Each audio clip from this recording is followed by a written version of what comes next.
नमस्कार। आज के विश्लेषण में आपका स्वागत है। तो चलिए शुरू करते हैं। सबसे पहले प्रधानमंत्री मोदी का हालिया एशिया दौरा, वो 29-30 अगस्त को जापान में थे। हाँ, प्रधानमंत्री शिगेरू इशिबा के साथ उनकी मुलाकात हुई। जी, ये 15वां भारत जापान वार्षिक शिखर सम्मेलन था और इस दौरान एक महत्वपूर्ण दस्तावेज अगला दशक साझेदारी की संयुक्त दृष्टि ये जारी हुआ।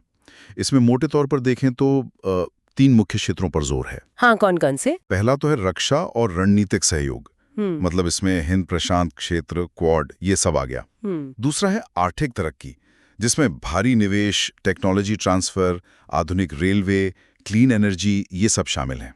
अच्छा। और तीसरा है लोगों के बीच बेहतर जुड़ाव, जैसे शिक्षा, संस्कृति, स्किल डेवलपमेंट, आपदा प्रबंधन वगैरह। और एक बहुत बहुत अहम घोषणा हुई, जापान अगले कुछ सालों में भारत में 10 ट्रिलियन येन 10 ट्रिलियन येन, ये तो बहुत बड़ी रकम है। हाँ, मतलब करीब 68 अरब डॉलर का निवेश करेगा। इसके लिए एक एक्शन प्लान भी तैयार हुआ है। इसके अलावा भी कई समझौते हुए हैं, विज्ञान पर, स्पेस मिशन पर, जैसे वो चंद्र ध्रुव मिशन है, एआई, सेमीकंडक्टर जैसे क्रिटिकल मिनरल्स, डिजिटल स्टार्टअप्स और स्किल्ड वर्कफोर्स एक्सचेंज पर भी। मतलब काफी विस्तृत साझेदारी दिख रही है ये। बिल्कुल। और यहाँ गौर करने वाली बात यह है कि ये साझेदारी सिर्फ आर्थिक या द्विपक्षीय नहीं है, इसके गहरे रणनीतिक मायने हैं। अच्छा, किस तरह से? देखिए, जापान का ये इतना बड़ा निवेश सिर्फ पैसों का आना नहीं है, ये भारत की उस कोशिश का हिस्सा है जिसमें वो कह सकते हैं कि अपनी आर्थिक निर्भरता कम करना चाहता है। और खासकर जो संवेदनशील टेक्नोलॉजी हैं, जैसे सेमीकंडक्टर, 5G, 6G, एआई, उसमें आत्मनिर्भर बनना चाहता है। अच्छा। तो जापान के साथ ये मजबूत होती दोस्ती एक तरफ तो भारत की एक्ट ईस्ट पॉलिसी को बल देती है और साथ ही वैश्विक मंच पर भारत की स्थिति को भी ज्यादा वजन देती है, कह सकते हैं। ये वाकई एक महत्वपूर्ण पहलू है। अच्छा, जापान के बाद प्रधानमंत्री अब चीन पहुंचे हैं, तियानजिन शहर में। हाँ, शंघाई सहयोग संगठन यानी SCO की शिखर बैठक के लिए 31 अगस्त और 1 सितंबर को। और ये SCO की 25वीं वर्षगांठ भी है। 25 साल हो गए SCO को। हाँ, इस बैठक में चीन के राष्ट्रपति शी जिनपिंग, रूस के राष्ट्रपति पुतिन समेत 20 से ज्यादा देशों के नेता शामिल हो रहे हैं। प्रधानमंत्री मोदी की कई नेताओं के साथ अलग से द्विपक्षीय बैठकें भी होनी है। SCO जो मुख्य रूप से मध्य एशिया में सुरक्षा, व्यापार, कनेक्टिविटी पे केंद्रित है, इस बार एजेंडे में आतंकवाद का मुकाबला, अफगानिस्तान की स्थिति और दूसरी वैश्विक चुनौतियों पर भी विचार कर रहा है। खबर यह भी है कि इस बैठक में संगठन के पिछले 25 सालों के काम का एक तरह से लेखा जोखा लिया जाएगा और अगले दशक के लिए कोई नई रणनीति भी बनेगी। देखिए, SCO भारत के लिए हमेशा से एक दिलचस्प लेकिन थोड़ा जटिल मंच रहा है। जटिल क्यों? एक तरफ तो ये भारत को मध्य एशियाई देशों से जुड़ने का सीधा रास्ता देता है, जो ऊर्जा, व्यापार, कनेक्टिविटी के लिहाज से बहुत अहम है। हाँ, वो तो है। रूस के साथ भारत के ऐतिहासिक रिश्ते हैं, लेकिन अब यूक्रेन संकट के बाद जो वैश्विक समीकरण बदले हैं, उनमें इन रिश्तों को साधना भी एक चुनौती है।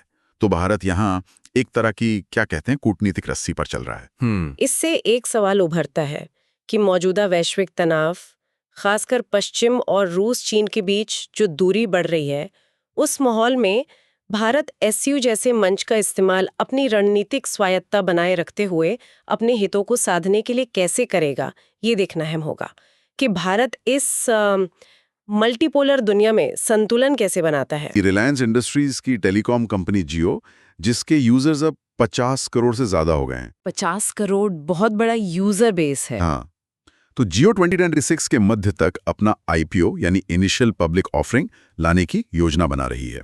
ये भारतीय शेयर बाजार के इतिहास के सबसे बड़े IPO में से एक हो सकता है। ये तो मार्केट के लिए बड़ी खबर होगी। और इसके साथ ही एक और बड़ी खबर है, रिलायंस ने एक नई सब्सिडरी सहायक कंपनी लॉन्च की है, जो पूरी तरह से आर्टिफिशियल इंटेलिजेंस यानी AI पर फोकस करेगी। अच्छा, AI पर अलग कंपनी? हाँ, कंपनी का कहना है कि इस नई AI कंपनी का लक्ष्य है स्मार्ट नेटवर्क बनाना, बड़े पैमाने पर डेटा का विश्लेषण करना, डिजिटल इंडिया मिशन के लिए इंटेलिजेंस आधारित सेवाएं विकसित करना और यहां तक कि विदेशी बाजारों में भी अपनी AI क्षमताओं का विस्तार करना। जियो का IPO निश्चित रूप से भारतीय कैपिटल मार्केट के लिए एक बहुत बड़ी खबर होगी, खासकर टेलीकॉम और टेक सेक्टर के लिए। हाँ, लेकिन जो बात इसे और भी खास बनाती है, वो है इसके साथ जुड़ी AI कंपनी की घोषणा। ये दिखाता है कि जियो अब सिर्फ एक टेलीकॉम या कनेक्टिविटी कंपनी नहीं रहना चाहती, बिल्कुल। बल्कि वो डेटा, इंटेलिजेंस और एआई के क्षेत्र में एक प्रमुख खिलाड़ी बनने की महत्वाकांक्षा रखती है। ये भारत के डिजिटल ट्रांसफॉर्मेशन की कहानी का एक बेहद अहम मोड़ साबित हो सकता है। बिल्कुल। इसका पैमाना और महत्वाकांक्षा जो वैश्विक टेक जगत में एआई को लेकर रुझान चल रहे हैं, उनसे कदम मिलाते दिख रहे हैं और ये भारत को एआई के क्षेत्र में एक ग्लोबल पावर बनाने की दिशा में एक बड़ा कदम हो सकता है। टेक्नोलॉजी की बात हो रही है तो शिक्षा जगत से भी एक दिलचस्प अपडेट है। जोसा यानी जॉइंट सीट एलोकेशन अथॉरिटी, हाँ, जो आईआईटीज और एनआईटीज में एडमिशन देखती है। जी, उसके ताज़ा आंकड़ों से पता चला है कि इस साल भी आईआईटी बॉम्बे जेईई एडवांस्ड परीक्षा के टॉप रैंक लाने वाले छात्रों की पहली पसंद बना हुआ है। अच्छा, आईआईटी बॉम्बे फिर से टॉप पर। हाँ, बताया गया है कि छात्र इस संस्थान को इसके बेहतरीन एकेडमिक माहौल, इनोवेशन पर जोर, अत्याधुनिक रिसर्च सुविधाओं और विश्व स्तरीय फैकल्टी के कारण चुनते हैं। ये आईआईटी बॉम्बे की लगातार बनी हुई साख और प्रतिष्ठा को तो दिखाता ही है, लेकिन इससे एक और बात उभर कर आती है। आज के दौर में टॉप इंजीनियरिंग छात्र सिर्फ पारंपरिक प्लेसमेंट या ब्रांड नाम को ही नहीं देख रहे हैं। तो फिर क्या देख रहे हैं?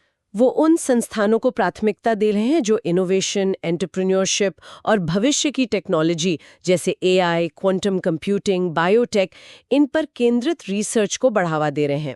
ये भारत में उच्च शिक्षा के बदलते परिदृश्य और छात्रों की प्राथमिकताओं का एक महत्वपूर्ण संकेतक है। देश के तकनीकी भविष्य के लिए यह अच्छा संकेत है। चलिए, अब कुछ और जरूरी राष्ट्रीय और अंतर्राष्ट्रीय खबरों पर एक तेज नजर डाल लेते हैं। हाँ, संक्षेप में। इजराइल ने गाजा पट्टी के मुख्य शहर गाजा सिटी को डेंजर जोन यानी खतरनाक क्षेत्र घोषित कर दिया है। इससे वहां पहले से ही गंभीर मानवीय संकट और गहरा गया है और बड़े पैमाने पर लोगों का विस्थापन हो रहा है। बहुत दुखद स्थिति है वहाँ। भारत में जम्मू कश्मीर के रियासी और रामबन जिलों में भारी बारिश और भूस्खलन से सामान्य जनजीवन बुरी तरह प्रभावित हुआ है। राहत और बचाव कार्य जारी हैं। हाँ, मॉनसून का असर। थाईलैंड से खबर है कि वहां की संवैधानिक अदालत ने प्रधानमंत्री पैटुंगतारन शिनावात्रा को पद के अयोग्य ठहराकर हटा दिया है। इससे देश में राजनीतिक अस्थिरता बढ़ गई है।